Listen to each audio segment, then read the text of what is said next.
Namo tassa bhagavato arahato sama sambuddhassa. Namo tassa bhagavato arahato sama sambuddhassa.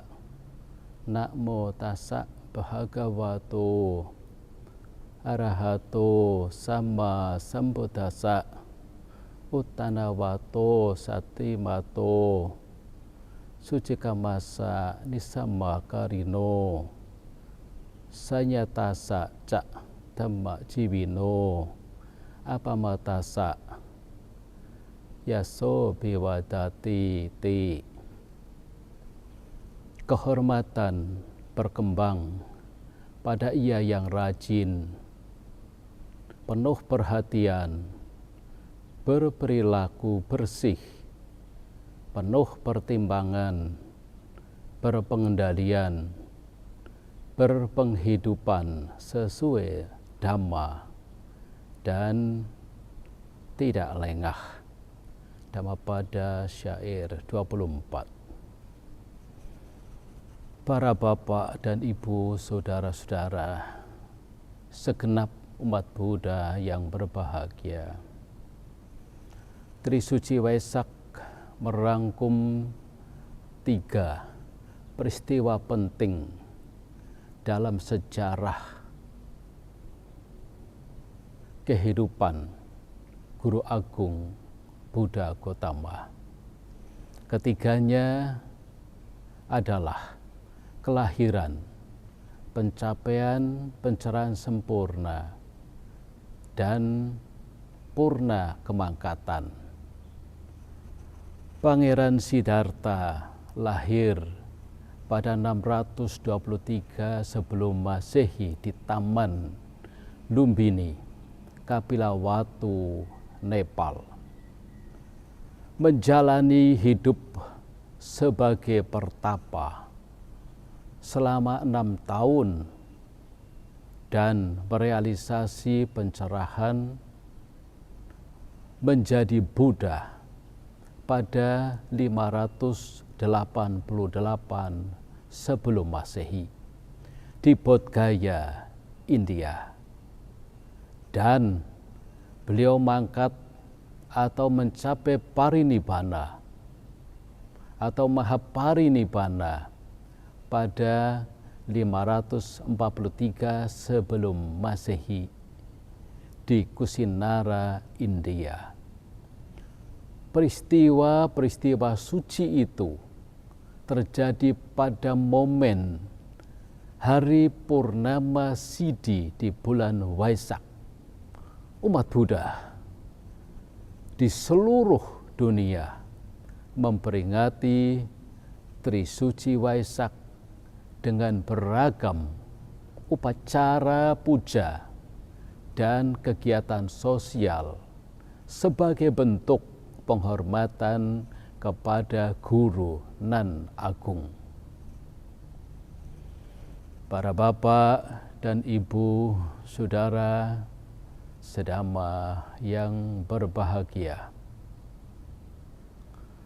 peringatan Trisuci Waisak 2569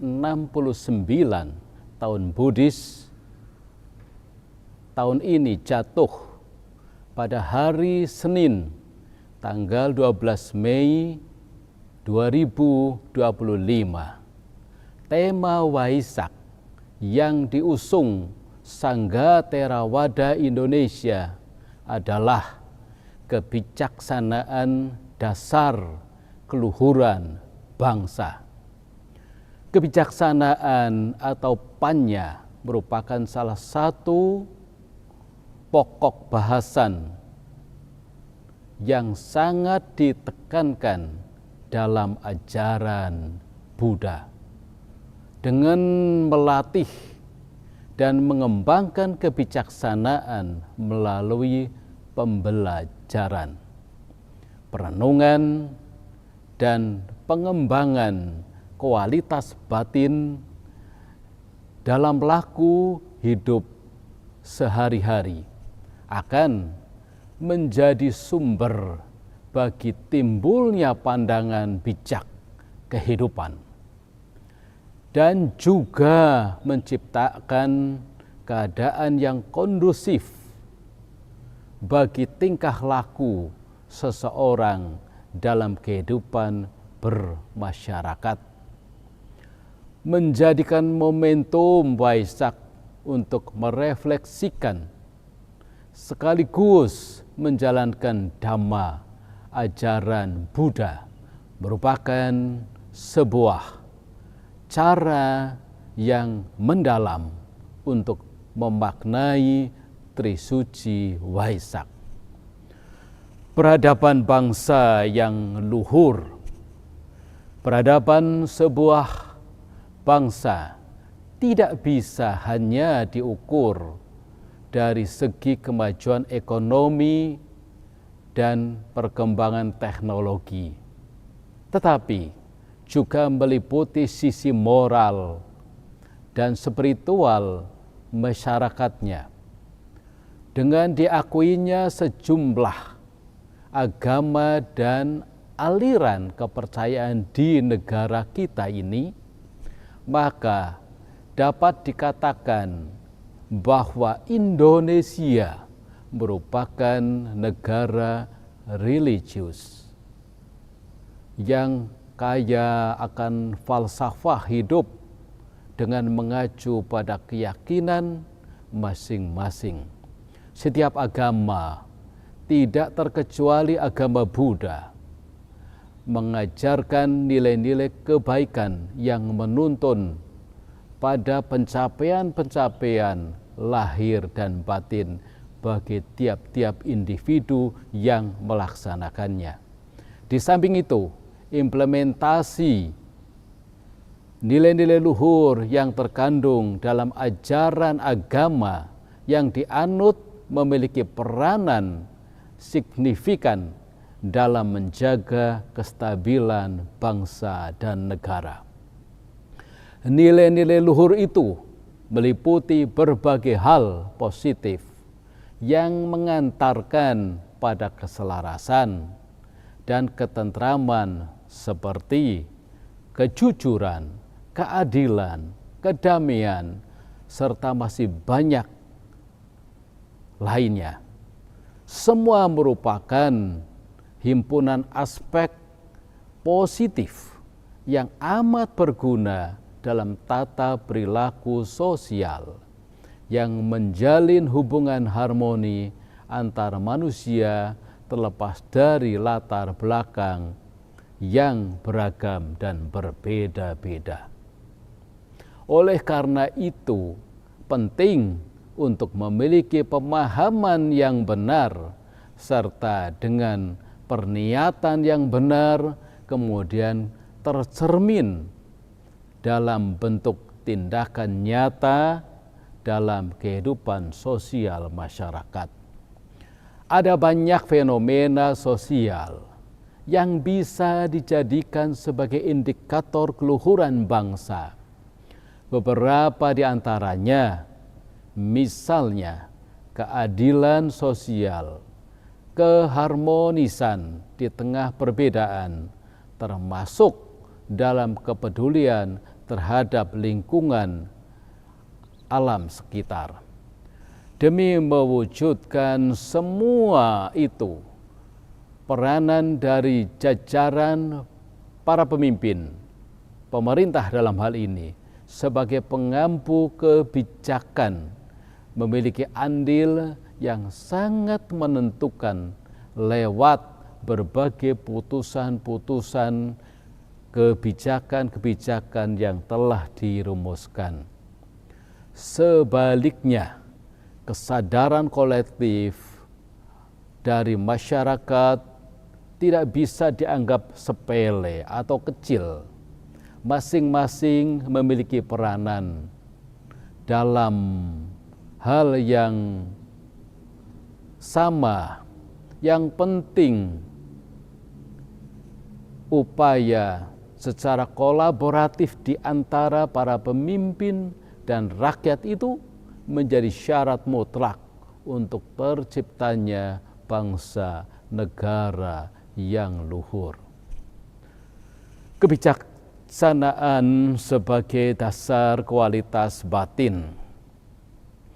Kebijaksanaan Panya dalam rangkaian tahapan pelatihan selalu bersanding dengan dua penataran lainnya, yaitu kemoralan sila dan konsentrasi samadhi.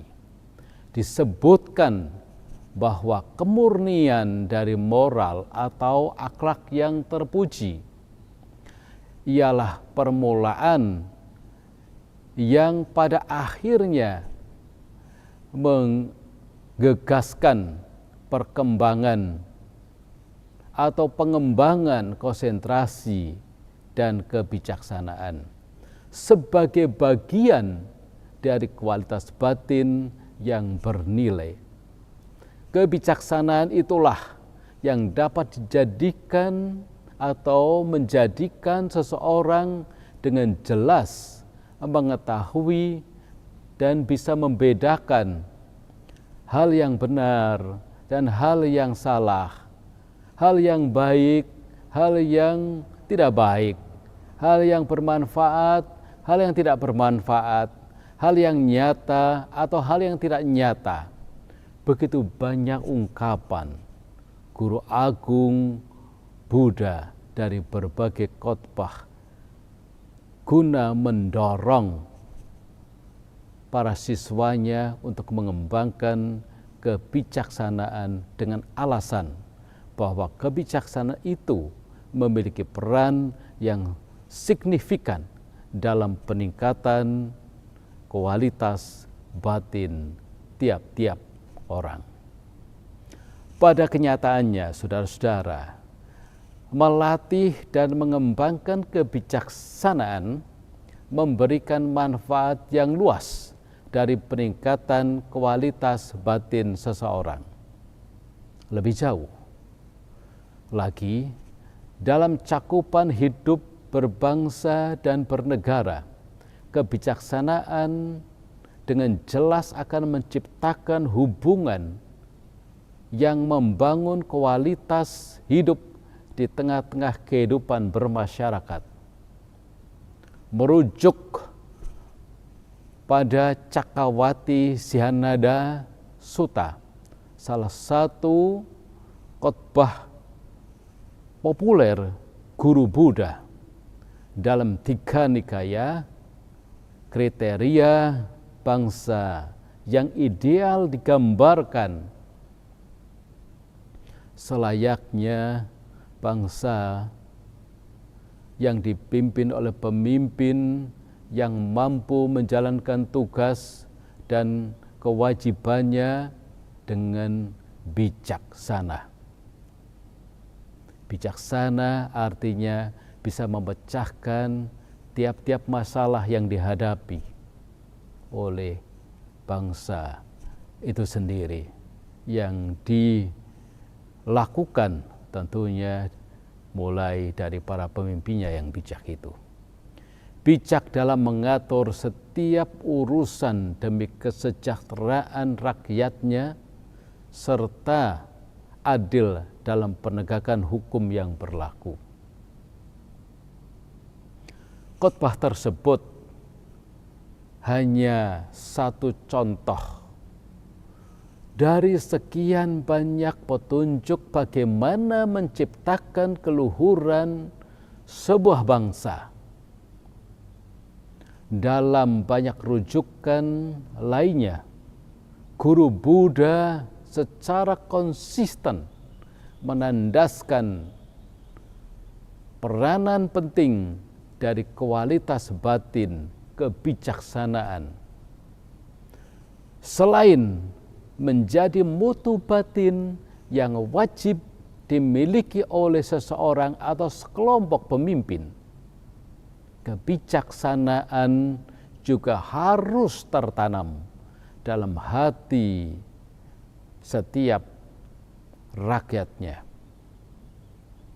Oleh sebab itu, umat Buddha sebagai bagian warga negara yang baik dimanapun Anda berada, patut berkontribusi dalam menjadikan petunjuk dari guru Buddha perihal kebijaksanaan sebagai dasar keluhuran hidup dalam berbangsa. Saudara-saudara yang berbahagia, selamat memperingati Trisuci Waisak 2569 tahun 2025. Marilah umat Buddha sekalian menjadikan momen sukacita Waisak untuk meneladani satu kualitas luhur yang ditunjukkan Guru Agung Buddha kepada kita semua, yakni kebijaksanaan. Selain demi manfaat untuk diri sendiri, mengembangkan kebijaksanaan juga bisa menjadi salah satu kunci untuk kemajuan sebuah bangsa. Orang bijaksana diibaratkan oleh Buddha seperti batu karang yang kokoh. Batinnya tidak akan mudah tergoyahkan oleh segala bentuk celaan ataupun pujian yang dapat merendahkan keluhuran bangsa. Semoga Tuhan yang Maha Esa, Tiratana, selalu melindungi. Semoga semua makhluk hidup berbahagia. Sadu, sadu, sadu.